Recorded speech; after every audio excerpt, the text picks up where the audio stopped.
Okay, so week 3, and that means 13 weeks to go until the marathon, till Abu Dhabi Marathon. It's 4 weeks to go until the 10-mile road race here, which really looking forward to racing competitively, which will be good fun and a good indicator as to where I'm at this early on in the schedule.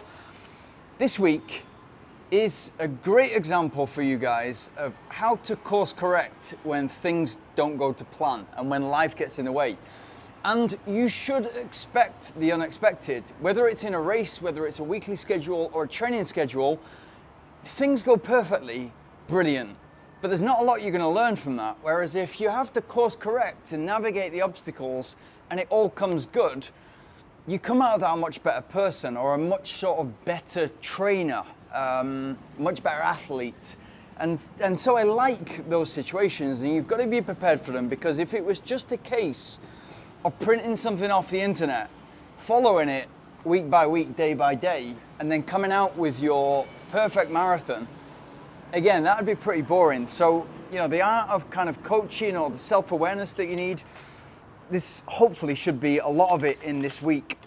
So just a recap on the last 2 sessions. So with the All In Run Club, I'm pointing over there because it is over there, but with that, I've got to be there for 7 o'clock in the morning, get over there, pace somebody usually, and then get to the front end and start timing somebody.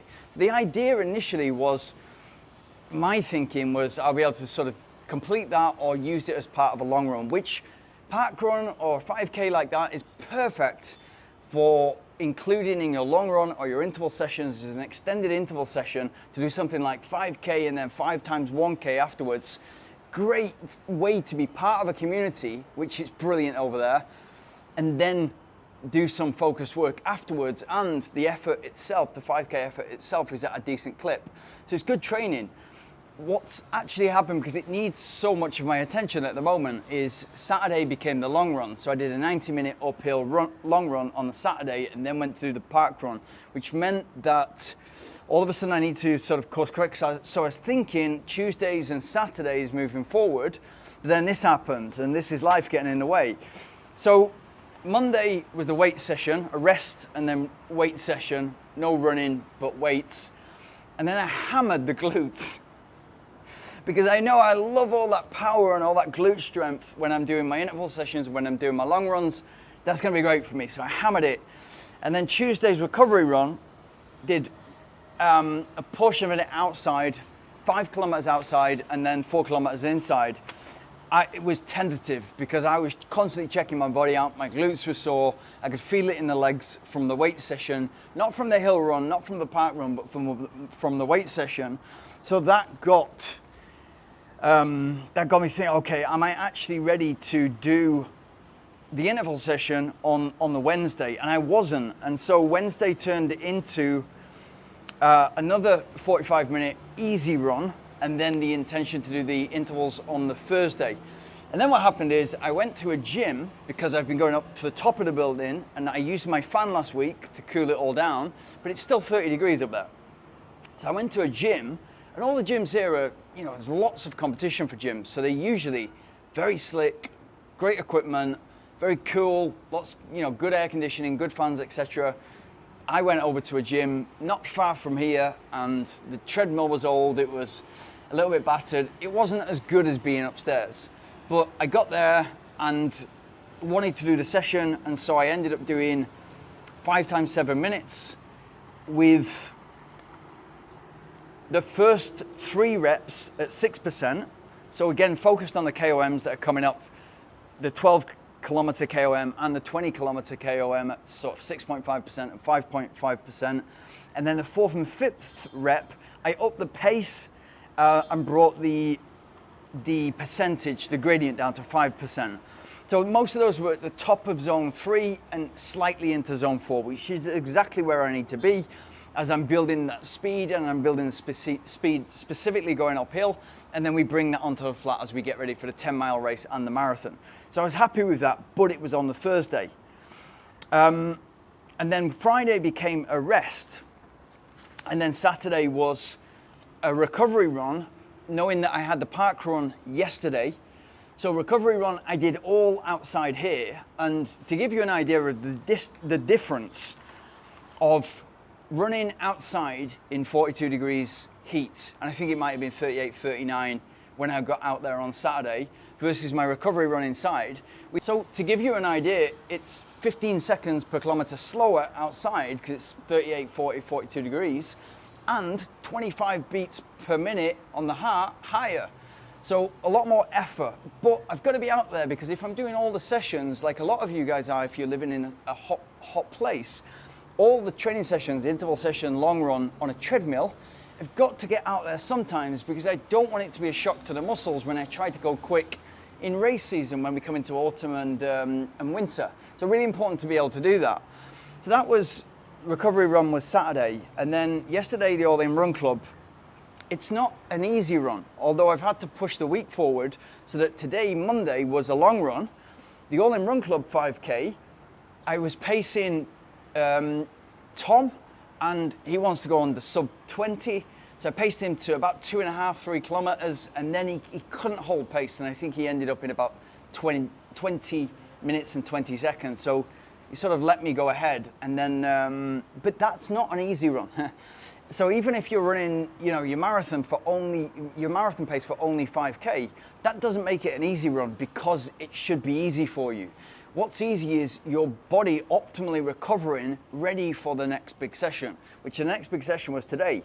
So there's a knock-on effect there. And if you can get away with a couple of those where you've not done the perfect thing, or you've not done a good thing, and you've kind of gone on and gone to the next stage, but if you do 3, 4, 5 of those, you're going to run into trouble, and they will connect quite quickly. So you've got to be aware of that.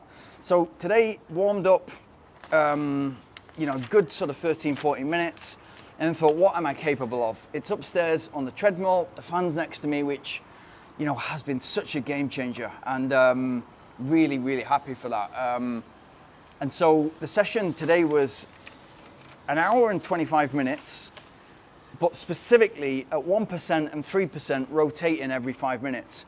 So the first flat for 5 minutes, or 1%, and then on to 3%, and at the same pace. So I'm just sort of seeing the heart rate, what it's doing when it goes to 3%. And although you might not think, oh, there's not a big difference between 1% and 3%, it is 3 times as much. And so when you up the percent from 1% to 2%, you know, you're doubling it. And so you do feel that, and the heart does feel it. And you'll see on the heart rate graph that there are bumps there. And what I did is ran to an hour, so literally 12 times 5 minutes.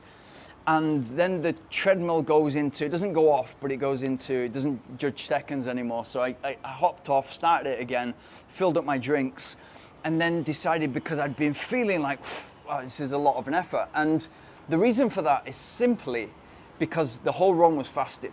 So I'm messing around with burning glycogen at different paces during those fartlek session, sort of 5 minute playing with those intervals, and I'm burning glycogen faster. So all of a sudden I'm getting to an hour, I'm thinking, this is harder than I thought it was.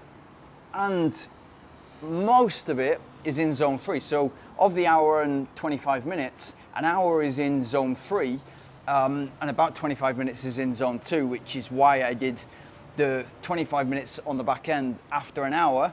Gradually, just brought the speed down a little bit and did exactly the same, rotating the 1% and 3%, but just brought the speed down, so it was all able to be in, or the vast majority was able to be in zone 2. So yeah, really, really good overall. And when I look at those sessions, so 5 times 7 minutes, midweek on the intervals, 6% and 5%.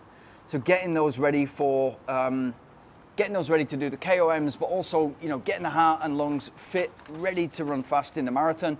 And then long run today, I'm tired now, which is, you know, it's such a good feeling to be tired because you've done something you love to do. And we're 13 weeks out. So this is what it should look like. So if you think about it from the last couple of videos, the last 3 weeks getting myself prepared for this specific block has been 75 minutes long slow distance in the long run, and then 90 minutes long slow distance but up a hill, so it's specific to the KOMs. And then today was specific for flat and KOMs for 85 minutes. So, you know, literally flipping 5 minutes, and therefore it takes me into this week, which we're already in, ready to run 90 minutes and a specific chunk of that at marathon effort. And with the intervals working, you know, with 30 minutes, and then in the last couple of weeks brought that up to 35 minutes, so we can work at getting that to 40 minutes, then 45 minutes, then 50 minutes, hopefully just before the marathon in the middle of December. But at the same time, you've got to constantly check the body, and this is what one of the athletes I'm coaching said to me recently, is it's like, you know, you keep doing your easy runs too quick, and the feeling is quite easy for him, and that's natural. Most people feel that way. It feels easy, and for most people, if they go and run the park run the way I did yesterday, the All-In Run Club, then it's going to feel easy for you, and you'll think, oh, that was an easy run. It's not an easy run because it's not optimally putting yourself in a good place ready for today's long run. And so what that does is reduces the consistency of the days when you need to put in the effort on the interval day and the long run. And if you do your recovery runs and easy runs too quick, then you're not able to really hit it in that interval the way that you should, in order to hit it without getting injured, without getting ill, staying away from that, but getting as much super compensation as possible. That's what really counts. And exactly the same thing with a long run. So when I look at most people's key sessions, intervals and long runs, they could be way better or they could be way faster for the same effort. It's just that their recovery runs and easy runs are being ran too quick. There's too much effort being put in there. So in actual fact, it's the recovery runs and easy runs that help you get the consistency over the weeks to put yourself in a good place, whether it's in 4 weeks, in 8 weeks, in 13 weeks for the marathon. And so yeah, if you get anything from that, slow down on your recovery runs and easy runs and just think, sole purpose of this, exactly the same when I went out there on Saturday, I've got to stop every 2 kilometers, take a drink, because otherwise I'm going to be dehydrated and the heart rate is going to go over 150, which puts me into zone 3, which is exactly where I shouldn't be for a recovery run and not even an easy run. So yeah, it's important to slow down on your recovery runs and easy runs. You've got to remember that we're training ourselves to try to be as fast as we possibly can on one morning. That's all we're trying to do.